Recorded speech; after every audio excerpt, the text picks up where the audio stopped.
some momentum going, I feel like I should say. So I'm Jessie Zielinski. I've been with Encompass. It'll be 13 years in November. I just felt like it should be 13 years. You're included. You're included. So to Nina's point, this topic today can be tricky just because we're going to kind of tap into our own individual skill set, which is not necessarily, it's unique to you, right? So we don't all function at the same level in terms of when we've got a problem, how to manage it. Before we dive into this, I want to gently remind folks about their Encompass benefit, because anytime I get a room full of people, I do let's do a quick 30-second elevator speech about Encompass. So has everyone has at least heard of Encompass? Yes, okay, so Encompass is the short-term counseling benefit provided to you through DA Lodge at St. John's. So essentially, the bulk of what we do is short-term counseling, right? We have a number of offices, both locally and nationally, for folks who need services in different areas. What we're designed to do is help folks manage day-to-day life stressors. Anybody have day-to-day life stressors? No? None of you? Yeah, I see all you guys. Yeah, so we're designed to help folks navigate through day-to-day life stressors. This benefit extends not only to you, but your household members. I'm saying household members intentionally because this does not have to mean a dependent eligible person. This does not have to be somebody who is directly related to you. It can be your significant other. It can be a parent. As long as they live in your house, it's fair game. Any questions about that?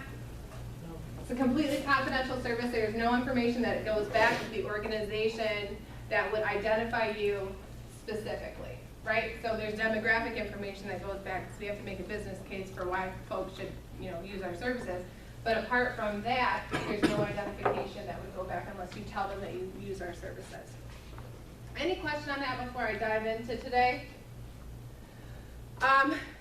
I need folks to understand that it will kill me if you leave here and say this last hour and 15 minutes was extremely boring. How we avoid doing that? I will provide humor at no additional cost. I will use stories that I myself have been through. Frequently it involves my husband and mother-in-law. However, what y'all need to do is contribute as well. I really like to keep these as informal as possible, so one, that you guys can get what you need out of it, but two, you also don't feel like you can talk to for an hour and 15 minutes. So feel free, front row, you're safe. Feel free and share, interrupt me, stop me if you need clarification on anything. Feel free if you want to disagree with me. That's happened once before. It was my husband and didn't go well. For him, not me. Okay, so today we're going to kind of look at, and forgive me, somehow animation got added in. So we're going to look at understanding difficult behaviors, right? Not everyone acts the same way that we act. So sometimes that can be perceived as a difficult behavior, or sometimes it's just truly a difficult behavior. We're going to look at how our personal reactions impact the outcome, because that can happen, right? We get in our feelings based on what we're hearing, and then we can have a negative reaction to the other person. We have to look at the need for conflict management. Anybody conflict avoidant in the room prefers not to deal with it? It's not second nature to you? Okay, and that's fair. This is not always comfortable for all people. Then we're going to look at tools, skills, and strategies to address it. And then, as always, I like to round out with what this group is probably notoriously not good at, which is self-care strategies, right? Because in our field, we're typically the last people that we take care of. Anybody agree with that? Yes, I see a lot of head shakes on that one. So I liked this statistic. Some studies show that 85% of success is due to the ability to deal with people. What do y'all think about that? I agree with that. Mm-hmm. We agree with that? Why? Give me some basic reasons why you would agree with this statistic. Because dealing with people takes communication, and if you don't have good communication, things don't go well. Right. In truth, can we all learn a job? Can we all learn the tasks of a job? Right? I can learn how to do data entry in the computer. It's agony. I'm working on it right now. It's terrible. But we can learn how to do tasks. Right? That's not terribly difficult for most of us. But the people interaction is where oftentimes we hit speed bumps. Because We have a specific preferred form, others have a specific preferred form, and if those two forms clash, it can present as a challenging situation. So the first thing we have to do is understand, why are people so difficult?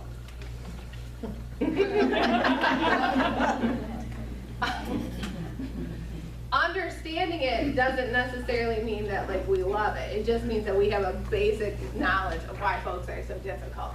So definitely, and I will not read slides to you all day today, I swear, but I like these first couple. People with certain personality traits or emotional characteristics make it difficult for us to communicate with them. Anybody have something flare up in mind, a certain personality trait that just rubs you the wrong way? Yeah, we're all there. And it's all gonna be different for everybody, right? So there's always a personality trait or an emotional reaction that can be challenging for you as the individual. Your ability to cope with this is what makes you successful.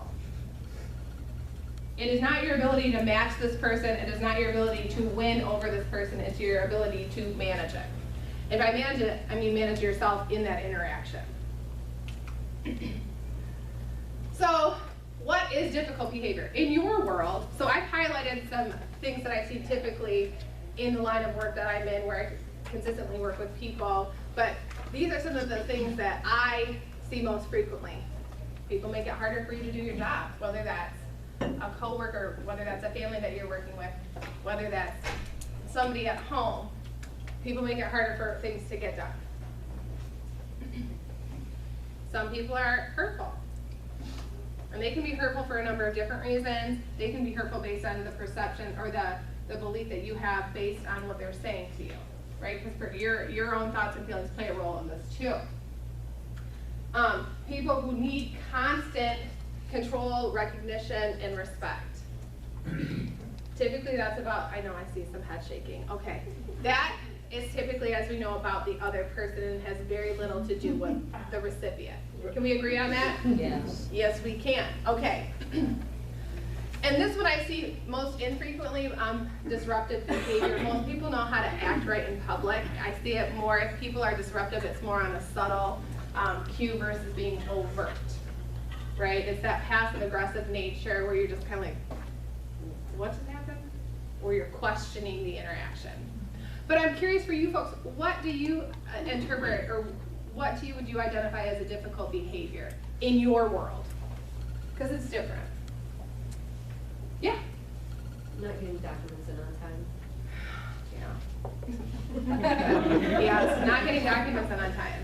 It's frustrating for me, and I don't even need them. What else? Passive aggressive sniping.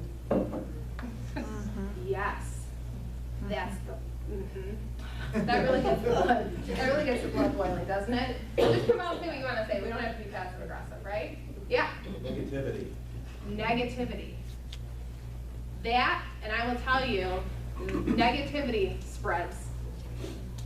Negativity acts like an organizational cancer, and once the ball gets rolling, if it is not stopped, it hits everybody. Years ago, I worked at an organization, and they offered, it was actually my internship, I'm looking at you because, you know. I worked at an organization, they actually offered me a position after my internship, which I politely declined. It was not Dave Budget, just FYI. I never worked here before. But it was an organization in town, and part of the reason I declined it was not because of the job itself. I actually liked the job. I happen to like being a social worker. It's fun for me. I like working with people.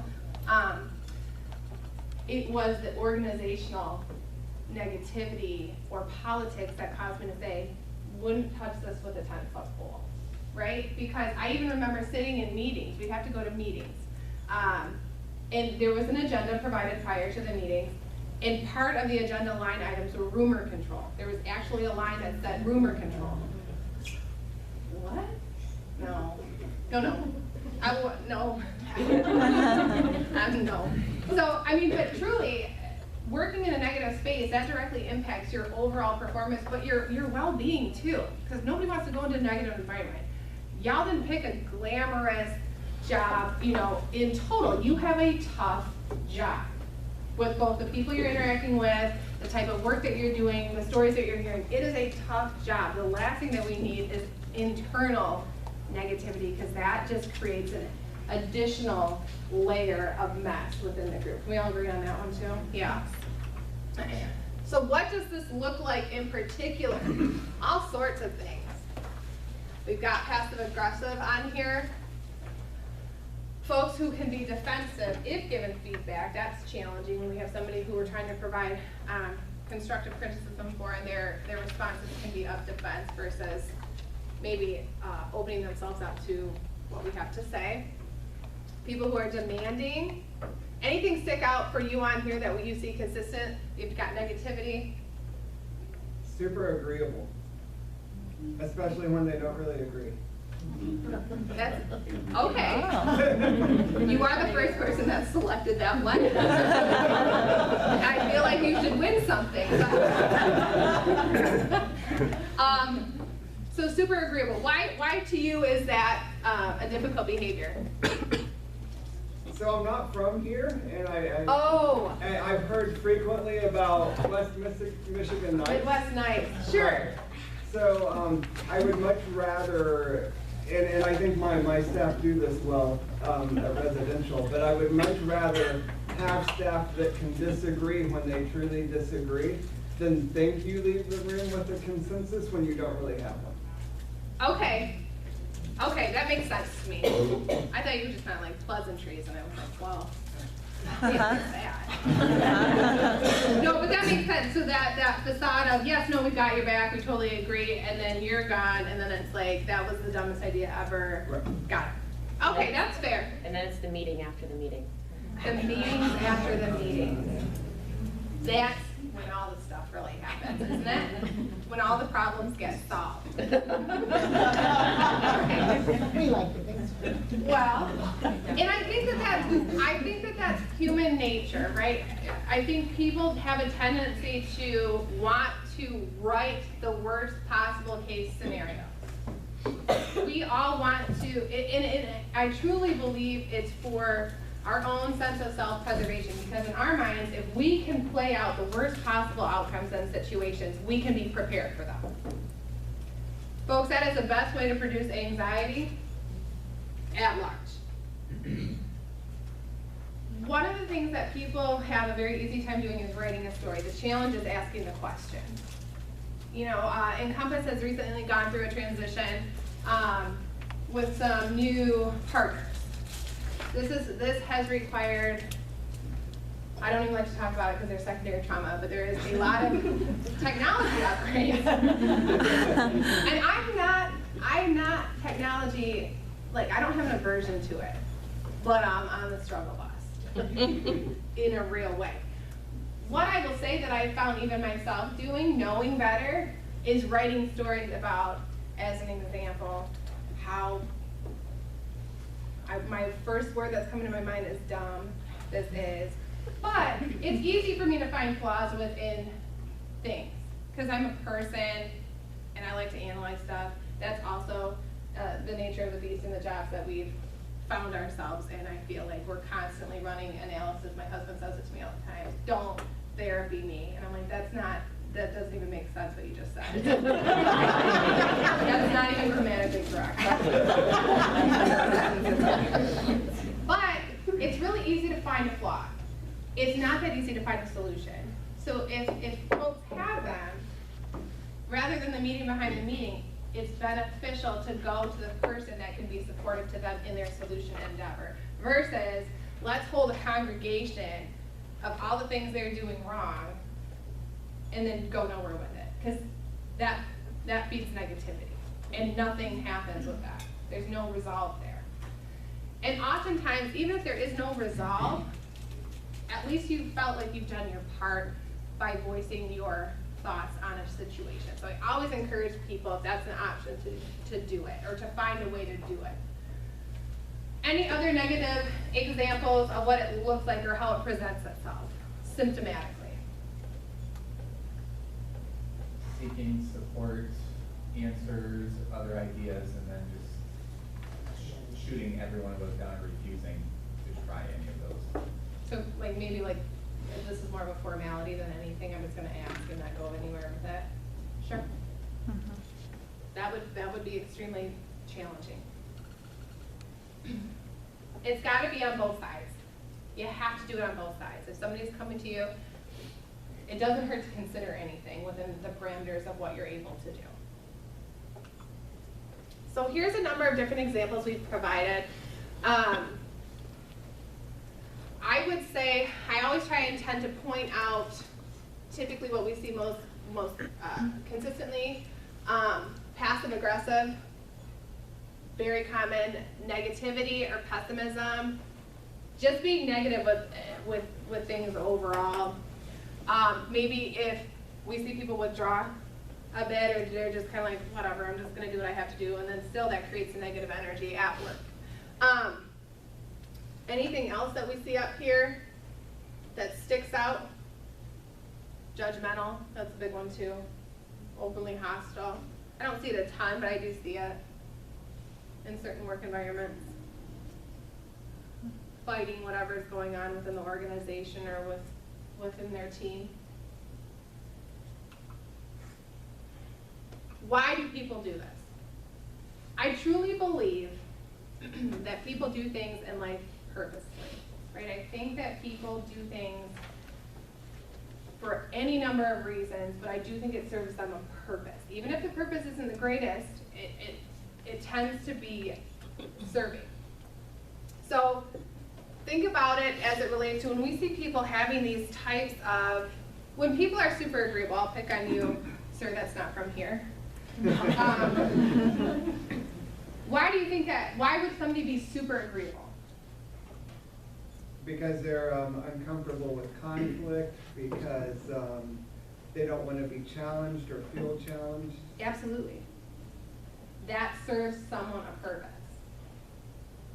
They don't like conflict, so they're going to avoid it, but find a way around it. Even if it's ineffective, they're going to find another way. What about passive aggressive? What is the motivation for somebody? What is the purpose for somebody to be passive aggressive? Sometimes to express themselves without really expressing themselves. Absolutely. Absolutely. There's a safety within that.